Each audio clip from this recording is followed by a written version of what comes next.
Então quer dizer que o presidente Biden decidiu e anunciou que vai se candidatar para as próximas eleições. Estou com um problema de R aqui hoje, hein? Agora em 2024, então ele se candidata à reeleição junto com a sua vice, né, Kamala Harris, né?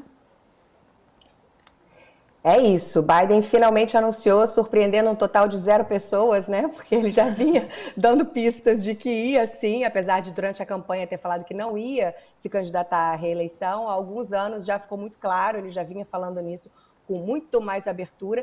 Então, ontem a gente teve essa notícia aí de que o Biden oficialmente está aí posicionado para a reeleição. Há um racha no Partido Democrata para a gente entender o que vai acontecer com essa reeleição do Biden, mas esse racha está se direcionando cada vez mais para uma tentativa de não ter competição com o Biden nesse processo das primárias aqui, das prévias, né?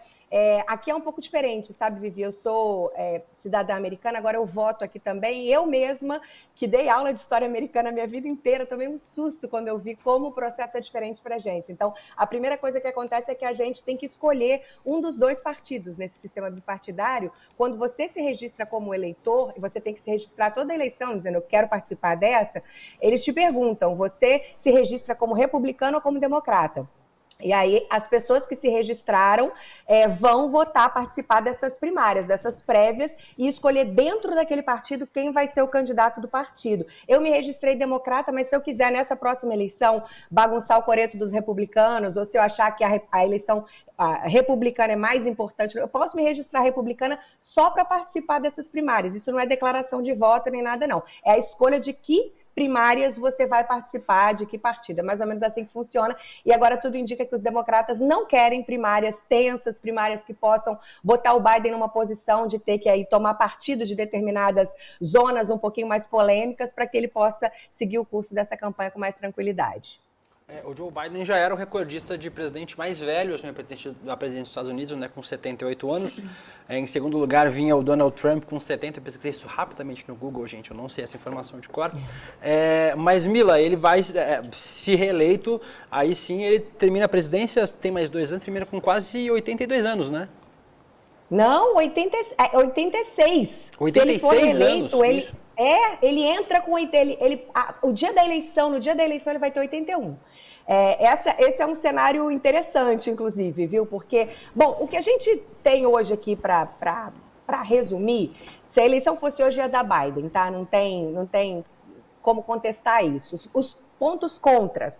70% dos americanos acham que ele não deveria concorrer e 51% dos democratas acham que ele não deveria concorrer, ou seja, mais da metade dos democratas. Mas a ala forte do partido está aí apoiando isso porque não vê uma alternativa nesse cenário e vê esse cenário conservador de deixar o atual presidente se recandidatar, que é historicamente o mais comum, como mais favorável. A popularidade do Biden só cai desde que ele assumiu a presidência. A aprovação hoje, eu vi uma pesquisa aí recente da Reuters, divulgada semana passada, a aprovação dele é de só 39%. E como eu falei, vai ter 81 anos no dia da eleição, vai terminar a presidência, se ele for reeleito, com 86. Esses são pontos negativos. Também tem uma pressão grande porque a Kamala Harris não é uma vice-presidente popular. Mas o Biden não vai ser eleito pelo que ele fez, pelos projetos dele. Ele vai ser reeleito por causa do mapa eleitoral americano. Vou explicar. Antigamente, aqui a gente sabe, né? A divisão é por estado. Quem captura um estado, captura todos os votos daquele estado no colégio eleitoral. Então, é uma matemática que não é exatamente democrática. A maioria não vence. A gente viu isso, por exemplo, na eleição do Trump. A Hillary Clinton teve a maioria dos votos e não levou, quem levou foi ele. Antigamente, a gente tinha um monte de swing states, que são aqueles estados que ora votam republicano, ora votam democrata. Hoje, gente, a gente tem basicamente 3 swing states: Geórgia, Arizona e Wisconsin. Os democratas, para se elegerem, precisam capturar um desses 3. E nas últimas eleições locais, eles têm se dado muito melhor nos 3.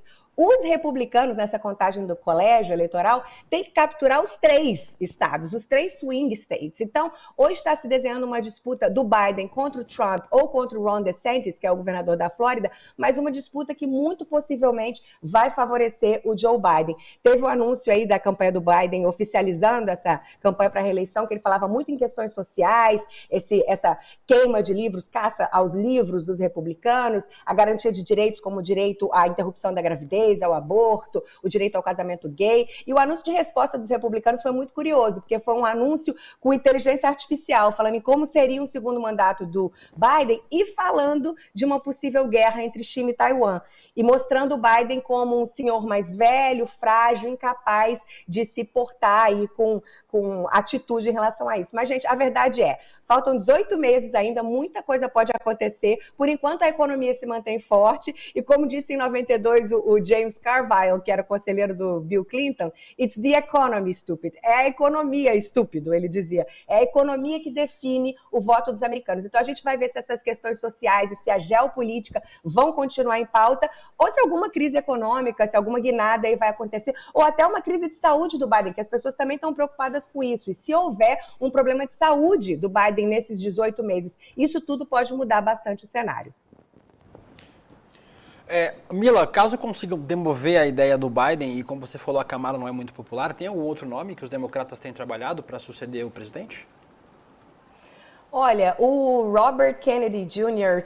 já preencheu lá os papéis e os documentos necessários, mas não tem nenhuma chance. Assim, o Washington Post fez um ranking, digamos assim, de 10 potenciais candidatos democratas que poderiam competir e aparecer aí como nomes que poderiam derrubar Donald Trump. Lembrando que a gente está falando de um país extremamente polarizado, então por isso que às vezes o nome do Biden fica como um nome ali de segurança, digamos assim, é um nome mais seguro, mas nessa lista do Washington Post a gente vê nomes como Shapiro, a Kamala Harris aparece em terceiro, o Biden em primeiro, então assim, a Kamala Harris não está muito distante nessa lista, e nomes de medalhões que já são mais conhecidos do grande público, como por exemplo o Bernie Sanders, aparecem lá no final, aparecem em oitavo, então o que a gente vê desenhado aí é mesmo o Joe Biden como candidato à reeleição, gostem ou não, seja idoso ou não, esteja em ótima forma ou não, o que a gente vai ver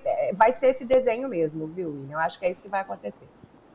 Vamos aguardar, então, e que bom que a gente tem você aí para contar tudo pra gente. Muito bom. Mila, sempre um prazer te receber aqui, viu, querida? Bom demais. Vivi, eu achei que eu fosse falar... Eu achei que eu fosse poder falar um pouco também do impacto disso para o Brasil. De repente, a gente fala de uma eleição ou da outra para o Brasil. Mas então, só para deixar, como sempre, os meus 5 centavos no finalzinho. Não, dá uma pincelada nisso, que é importantíssimo. É importantíssimo mesmo. Vou dar uma pincelada rápida aqui. Ótimo. Porque eu acho que se o Biden for reeleito, é óbvio, com todas as tensões que a gente está vendo aí recente, é muito melhor para as relações com o Brasil do que se um republicano for reeleito, ainda mais se for o Trump. A meu ver, né, o Biden sendo eleito, o diálogo continua aberto com o Brasil. O Biden pode explorar essa agenda para o clima a favor dele. Ainda faltam 18 meses, como eu falei, então a gente vai ver como vai se desenrolar a agenda do presidente Lula, mas eu acho pouco provável que essa relação se deteriore. O Brasil está se mostrando como uma potência e o Biden nunca acreditou numa política de neutralidade com o Brasil. Tanto que ele correu para parabenizar o Lula abertamente pela eleição, coisa que eu acho que nem o Obama teria feito, viu? O Biden sabe que essas relações econômicas com o Brasil são muito importantes, ele sabe que ele pode usar essas relações, inclusive nessa guerra aí contra a China, que é, no final das contas, o maior emissor de gases poluentes do mundo. Para os eleitores jovens, ele pode usar a questão do clima. Então, o Biden sabe que ele precisa ser próximo ao Brasil. Aliás, ele sempre foi. Tinha uma relação pessoal com a presidente Dilma. Um dos principais assessores dela, o Thomas Trauman, é sobrinho de um cara que foi o braço direito do Biden, Wes Barton. Mas pouca gente sabe isso, ele já morreu. Mas a relação do Biden com essa família permaneceu muito, muito forte. Tanto que o Obama sempre mandava o Biden para negociar. Então, assim, é um cenário ótimo. O segundo cenário, que eu acho pouco provável nesse momento, que é ser ou Trump ou Ron DeSantis, a gente fica apavorado pensando, o Trump é muito próximo do Bolsonaro, então, nossa, vai ser uma relação tensa, vai ser uma tragédia. Mas, olha, gente, eu sinceramente acho que podemos esperar uma relação tensa, mas não passa disso. Porque a verdade verdadeira é que essa amizade do Trump com o Bolsonaro nunca se converteu em nada para o Brasil. Então, no pior dos casos, o que a gente vai ver é uma volta a essa estagnação, a essa paralisia. Mas sanções, punição, porque o Trump é ruim, mas o Trump não é doido, entendeu, gente? Então, se a eleição fosse hoje, ia da Biden, mas se desse Trump, por acaso, a gente ia voltar para aquele cenário de estagnação, de não conseguir fechar negócio nenhum, de não melhorar o nosso lado, que era exatamente o mesmo cenário que a gente tinha com o amigão do Trump e Bolsonaro. Não aconteceu nada. Então, deixei meus 5 centavos, acho que foram 10, foi um pouquinho mais, maravilhoso. Mas deixei registrado. Já estamos na dívida aqui, de que, né? E você no crédito. crédito. E o Edu é bom na conta, hein? Ó, muito bom. Maravilha, Mila. Obrigada, querida. A gente se reencontra essa semana, então. Beijo pra você. Valeu, Mila. Obrigada a vocês, gente. Até breve.